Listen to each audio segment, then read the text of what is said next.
Hello everyone. So today I'm with a new topic Constitution of India. वो live classes 7 PM evening में जो conduct करवाने के लिए हमने बोला था वो नहीं हो पा रही है क्योंकि नेटवर्क इशू आ रहा है, विजिबिलिटी बहुत कम हो जा रहा है और सो मैं कोशिश करूँगा कि वो जो नेटवर्क इशू है उसको सॉल्व करूँ। उसके बाद मैं फिर से सही तरीके से वो live classes revision for class 10th लाने का कोशिश करूँगा। ओके, सो हम लोग एक नए टॉपिक को डिस्कस आज करते हैं। सो the very first, or you can say the starting of this topic, constitutions of India, I will be giving you a series of videos for different articles. हर दिन एक एक आर्टिकल्स का वीडियो और इसका जो इम्पोर्टेंट जो पॉइंट्स हैं, important जो थिंग है उसको मैं हर दिन लाऊंगा। तो स्टार्टिंग हम लोग जान लेते हैं कि कॉन्स्टिट्यूशन क्या है, इसमें क्या क्या है, क्या क्या डेट इम्पॉर्टेंट है और उसके बाद कंटिन्यूअसली हम लोग इसको जानेंगे। 1 ईयर का प्लान रहेगा जिसमें हम लोग पूरा कॉन्स्टिट्यूशन ऑफ इंडिया को जान जाएंगे अच्छे तरीके से। So first of all let us know what is this constitution. Since this India represents the country which we are living in, so what is this constitution, जिसको हिंदी में हम लोग भारतीय संविधान बोलते हैं। तो constitution is the supreme law of the country India. Just like जैसे कि हम लोग कोई गेम खेलते हैं, वॉलीबॉल खेलते हैं, सो उसमें कुछ लॉज होते हैं। हम लोग क्रिकेट खेलते हैं, उसमें भी कुछ लॉज होते हैं। Then after we are having football, जिसको फुट से मारना होता है, और भी अलग अलग लॉ होते हैं। अगर उसको फॉलो हम लोग नहीं करते हैं तो उसमें फॉल होते हैं, पेनाल्टी होते हैं। In the same way, in order to run our country India, we need to have some rules and regulation which everybody needs to follow. And वही सारा रूल्स एंड रेगुलेशन लॉज को कैसे देश चलेगा, कैसे हमारा गवर्नमेंट काम करती है, कैसे इलेक्शन होते हैं, किस एग्जीक्यूटिव एडमिनिस्ट्रेटिव ऑफिसर्स के पास कितना पावर है, ये सारा कुछ हमारा कॉन्स्टिट्यूशन में है। सो एक मैनेजमेंट, पूरे देश का मैनेजमेंट संभालने के लिए हर कुछ जो रूल्स एंड रेगुलेशन चाहिए वो इस कॉन्स्टिट्यूशन में अवेलेबल है और ये पूरे देश के लिए सुप्रीम लॉ है। इसकी कुछ अगर हम लोग फीचर्स देखें तो ये हमारा constitution of India is the largest और you can say longest written constitution in the world. Around 146,000 words are there in this constitution. तो सबसे पहले हम लोग जान लेते हैं कि क्या क्या डेट इसमें इम्पोर्टेंट है, क्या क्या चेंजेस हुए। Then after we will know what are the sources of this constitution. So means the starting date is 26 जनवरी 1930। 26 जनवरी 1930 पहली वो दिन थी जिस दिन भारत में जो Congress party, Indian national Congress, उसने 19 दिसंबर 1929 में जो सेशन हुआ था, उस सेशन में कांग्रेस ने माना था कि अब हमें पूर्ण स्वराज चाहिए, ये जो देश है फुल इंडिपेंडेंस हमें चाहिए। और 26 जनवरी 1930 को इंडिपेंडेंस डे मनाने के लिए उन लोगों ने डिस्कस किया, उसको अडॉप्ट किया। सो 26 जनवरी 1930 को फर्स्ट इंडिपेंडेंस डे मनाया गया था, जो इसमें पूर्ण स्वराज की मांग की गई थी। दिसंबर में सेशन हुआ था 1929 में। देन आफ्टर 31 दिसंबर 1930 को हमारे जो प्रधानमंत्री हैं वो 1930 में पहली बार तिरंगा को लहराए थे रावी नदी के तट पे। Then after this date became so important which be adopted as a republic day after means having this constitution. उसके बाद क्या होता है, 15 अगस्त 1947 में हमारा देश आज़ाद होता है। We get our independence on this day. उसके बाद कॉन्स्टिट्यूशन असेंबली, कॉन्स्टिट्यूएंट असेंबली का गठन होता है, जिसमें कॉन्स्टिट्यूशन बनाने के लिए उसके पहले से ही इसकी जो तैयारी है शुरू हो जाती है। देन आफ्टर 26 नवंबर 1949 को after 2 years 11 months and 18 days, इतने दिनों के बाद हमारा कॉन्स्टिट्यूशन बनकर के तैयार हो जाता है। ओके, एक अडॉप्ट कर लिया जाता है, 26 नवंबर को अडॉप्ट कर लिया जाता है हमारा कॉन्स्टिट्यूशन। देन आफ्टर, चूंकि हम लोगों ने पहली बार 26 जनवरी 1930 को इंडिपेंडेंस डे मनाया था, और ए डेट हम लोगों ने इसको काफ़ी इम्पोर्टेंट दिया। देन आफ्टर जो वहाँ पे लीडर्स थे उन्होंने कहा कि अभी हम लोग रुक जाते हैं और नेक्स्ट ईयर 26 जनवरी 1950 को हम लोग इसको इनैक्ट करेंगे, and which came to be known as Republic day.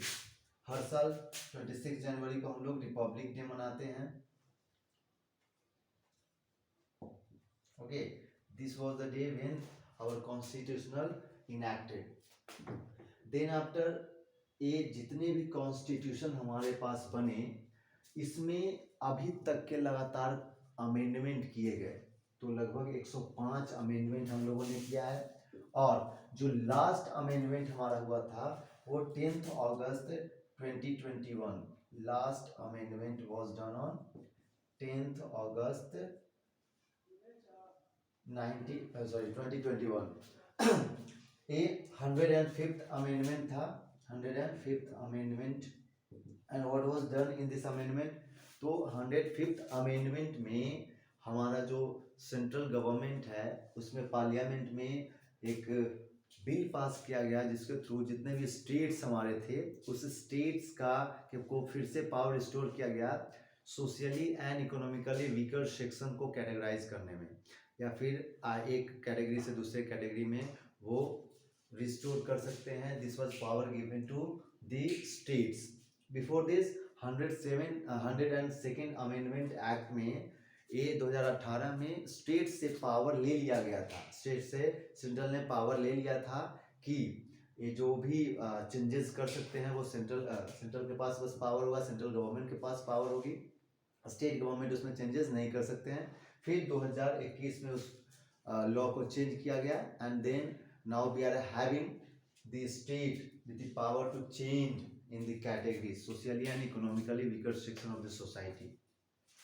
And now this year 2023 we are having means on 26th January of this year we means just had 73 years of republic, means India is of 73 years of age of republic, means हमारा 73 साल अब हो चुका है Republic हुए, संविधान लागू हुए। अब इसमें क्या क्या चेंजेस किए गए?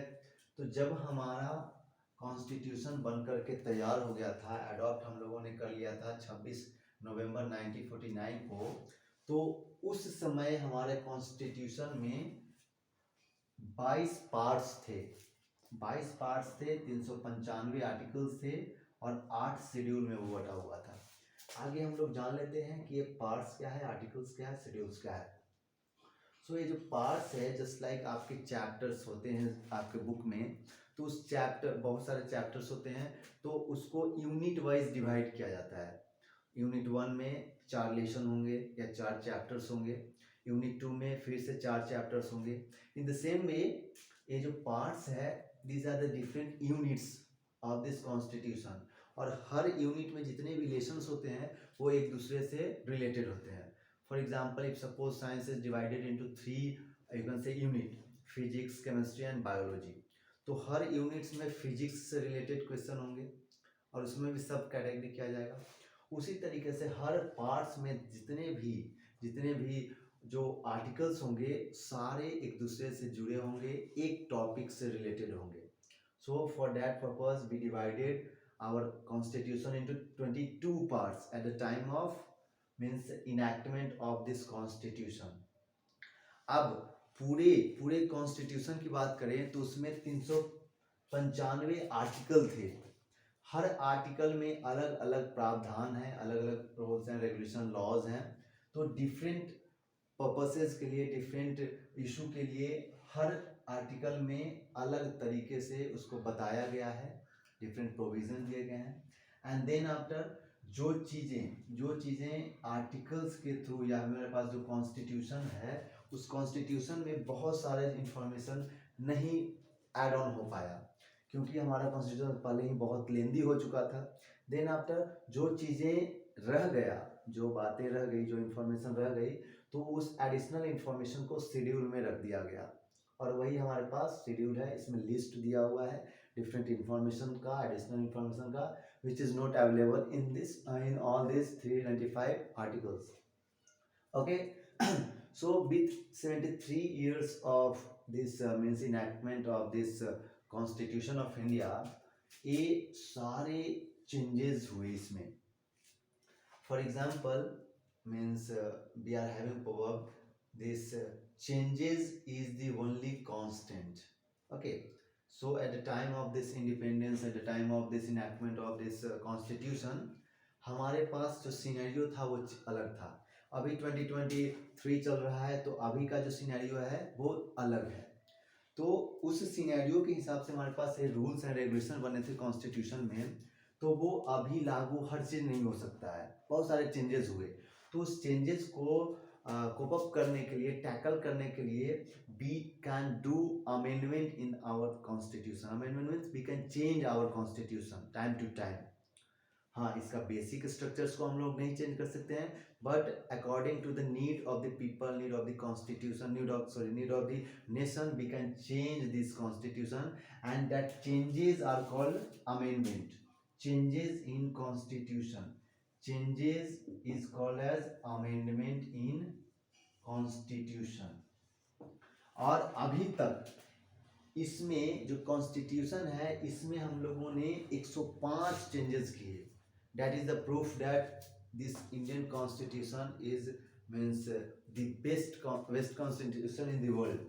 तो इसको हम लोगों ने अभी तक 105 अमेंडमेंट्स कर चुका है. ओके. और अगर बात करें इस रिपब्लिक डे की, तो 26 जनवरी 2023 तक हम लोगों ने इसको चेंज करके 22 पार्ट्स से 25 पार्ट्स कर दिया. आर्टिकल्स 395 को इंक्रीज करके 448 कर दिया. शेड्यूल 8 से बढ़ करके 12 हो गए. तो जब ये बना था तो हमारे पास 22 पार्ट्स थे, और अभी हमारे पास 25 पार्ट्स हैं. जब ये बना था तो हमारे पास 395 आर्टिकल्स थे, अभी हमारे पास 448 आर्टिकल्स हैं. और जो शेड्यूल्स थे उस समय 8 थे, और अभी हमारे पास 12 है. और इन सब जो चेंजेस हुआ, इसके लिए 105 बार हमारा कॉन्स्टिट्यूशन अमेंड हुआ.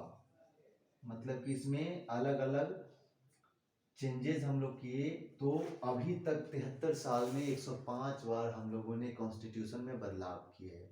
That is amendment. Apart from that अगर बात करें, तो ये जो कॉन्स्टिट्यूशन हमारा है, कॉन्स्टिट्यूशन ऑफ इंडिया है, तो ये कॉन्स्टिट्यूशन ऑफ इंडिया जो पुस्तक है, जो बुक है, वो अभी हमारे पास पार्लियामेंट हाउस जो न्यू दिल्ली है उसके लाइब्रेरी में रखा हुआ है, with full security. And gas, helium gas is means there in that chamber, ताकि वो पूरी तरीके से सेफ एंड सिक्योर रहे, प्रोटेक्टेड रहे. और वो कुछ दिन पहले हमारे जो प्राइम मिनिस्टर हैं नरेंद्र मोदी, वो उसको देखने गए थे. तो उसकी जो जानकारी है, जो भी सिक्योरिटी जो है वहाँ पे, वो सारा कुछ प्रोसेस बाय प्रोसेस उनको वो दिखाया गया. Okay. So that's all for today. ये बेसिक जानकारी थी. हर दिन स्टार्टिंग में हम ये जो 12 हमारे पास शेड्यूल है, इसके बारे में हम लोग जानेंगे. Then after I will try to give some tricks how to remember all those things which is there in this schedule, in this article and different parts. And then after slowly we will learn all these articles and schedules of Constitution of India within 1 year. Okay. तो 1 साल का target में हम लोग पूरा constitution of India पढ़ लेंगे. And it's a responsibility, you can say it's our duty, and you can say being a citizen of India, we should know all about constitution. Then you can speak in your society, you can have means discussion with the people. Okay. और आप किसी को guide कर सकते हैं. So that's all for today. Thank you so much.